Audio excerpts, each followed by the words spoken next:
Oke para pelajar, video ini khusus untuk tingkatan 5 lah, SPM dan SPMU saja. Tonton video ini sebab isu ni agak berat.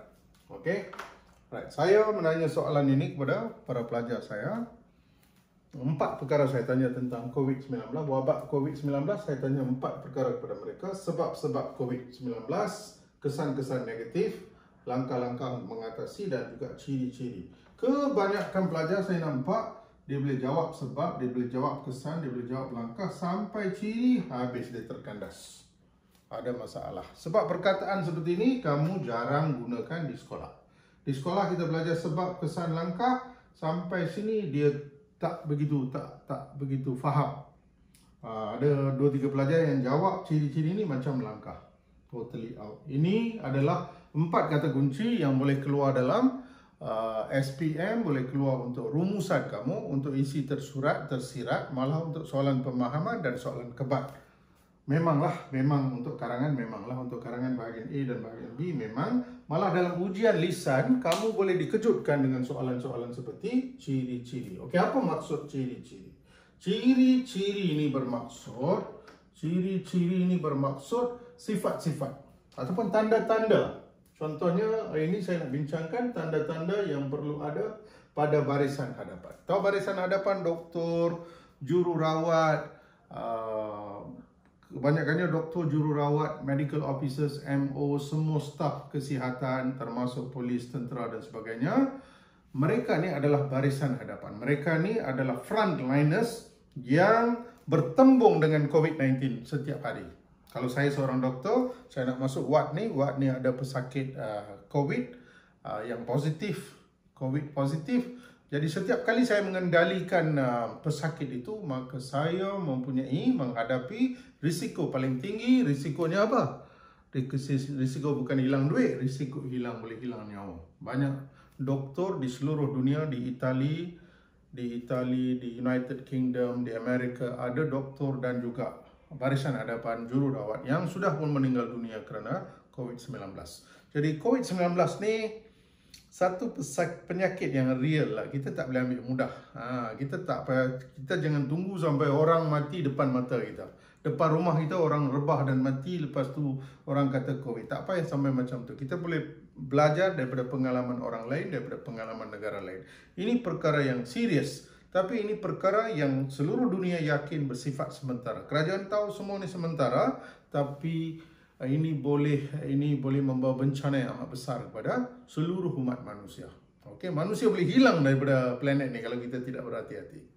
Okey, sebab kadar kematian yang menimpa negara seperti Amerika Syarikat, antara negara yang hebat sistem kesihatannya setakat yang kita tahu, tapi mereka menghadapi masalah yang serius. Jadi stay at home tu sangat-sangat penting lah. Okey, dalam banyak-banyak orang yang kita nak jumpa, satu orang kita jangan jumpa. Nama dia Encik COVID-19. Okey, Cik COVID-19, Puan COVID-19 ni kita tidak mahu bertemu dengan dia. Kita tak bertemu dengan dia, lagi baguslah. Itulah cara kita sebagai rakyat Malaysia boleh memberikan sumbangan. Sumbangan kita yang paling bagus ialah we don't meet Mr. COVID, Miss COVID or Mrs. COVID. We don't meet, problem solve. Okey? Jadi, kembali pada soalan tadi. Banyak pelajar tahu sebab-sebab. Macam contoh, sebab-sebab apa? Sebab-sebab kemalangan jalan raya. Kesan-kesan negatif kemalangan jalan raya. Langkah-langkah mengatasi kemalangan jalan raya. Ciri-ciri pemandu pengguna jalan raya yang baik. Macam inilah soalan direka cita dalam peperiksaan. Jadi, kamu kena kenal semua perkara ini. Dan dalam bahagian rumusan dan pemahaman SPM, ini untuk pelajar SPM. Kalau untuk pelajar SPM, SPMU ni, kalau kamu tengok, kalau ini keluar sebagai isi tersurat, sebab jadi isi tersurat, ini mungkin jadi tersirat. Okey, ini mungkin jadi soalan pemahaman yang jawapannya sudah ada dalam petikan pemahaman teks. Pemahaman teks maknanya jawapan ada dalam petikan, kita tahu. Dan ciri-ciri ini boleh menjadi soalan kebat maknanya pada pendapat anda. Dan itulah soalan yang saya tanya pelajar-pelajar saya. kebat, saya tanya kebat, ciri-ciri sifat-sifat yang perlu ada pada barisan hadapan. Barisan hadapan ni doktor, medical officers, pegawai kesihatan, jururawat semua ni, staf kesihatan, staf Kementerian Kesihatan ni, apa sifat-sifat yang perlu ada pada diri mereka? Apa ciri-ciri, apa characteristics mereka? Soalan ini tentang characteristics. What kind of character you must have? What kind of ciri you must have? Then only you can do your job to the best way possible. Okey, itu yang kita nak bincang hari ini. Jadi perhatikan, apa yang saya nak bincang dengan kamu ialah ciri-ciri. Okey. Sebab ini semua dia boleh jawab, senang, banyak berita keluar dalam surat khabar dan sebagainya, majalah media sosial. Sampai di sini pelajar tak jawab, jadi saya nak bincang ciri saja hari ini. Okey. Apa itu ciri-ciri? Sifat-sifat. Okey. Apa dia sifat-sifat? Sifat-sifat dia macam tanda-tanda lah, macam karakteristik yang ada pada seseorang. Okey, hari ini kita fokuskan pada barisan hadapan. Barisan hadapan. Okey, apa ciri-ciri yang perlu ada? Nombor satu lah saya rasa, ciri paling penting ialah doktor yang berurusan dengan pesakit-pesakit ataupun pembawa virus COVID-19 yang positif ini, nombor satu, dia perlu mempunyai sikap berani. Satu, dia mesti kena berani lah. Berani, ya, bersikap berani, berani menghadapi cabaran, bersikap, kita boleh kata bersikap berani menghadapi cabaran. Satu, berani. Berani in English, what do you say? No fear lah. Why no fear? Malah ada yang fear tentang SPM. See, the moment fear enter your mind already paralyzed. Dia sudah lumpuh. Minda sudah lumpuh. Dengan minda yang lumpuh, kita tidak boleh buat yang terbaik. Semua orang dalam dunia hari ini, pada era virus ini, semua masyarakat dalam dunia ini, semua individu dalam dunia ini, sekaranglah masanya kita memberikan yang terbaik. We have to be top gear sekarang. Kita mesti paling kuat sekarang. Ini masanya. Ini masanya, okey. Ini masanya untuk menunjukkan kebolehan kita yang paling kuat.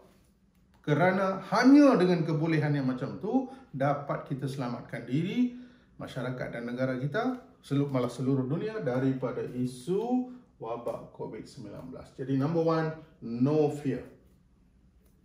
No fear. Ya, no fear. Doktor yang pergi bertugas tak boleh ada fear. Ada fear dia takut. Tak boleh buat kerja. Okey, kamu pergi exam takut tak boleh tulis karangan. No fear. Nombor satu, no fear.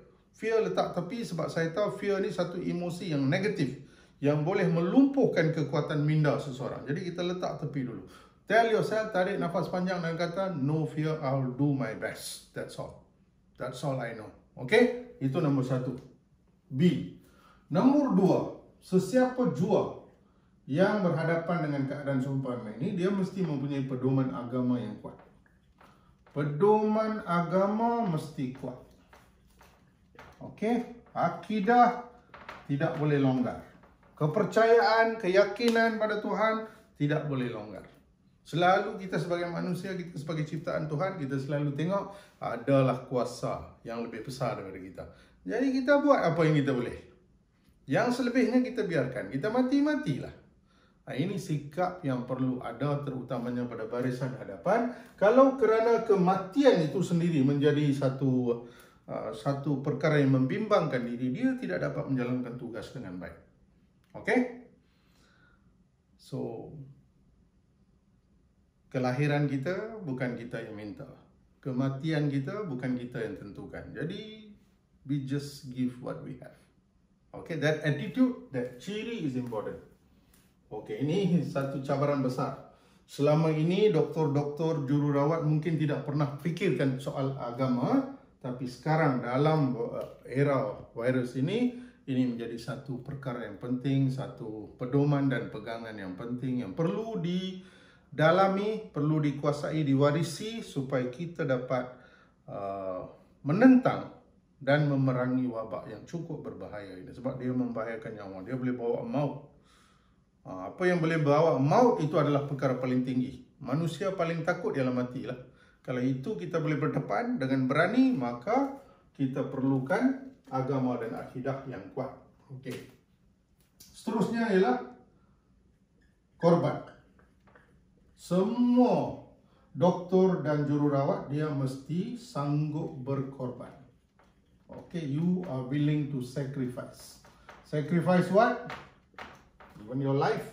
Sacrifice your life, your family, your own personal life, your ambition. You sacrifice everything to solve this one problem.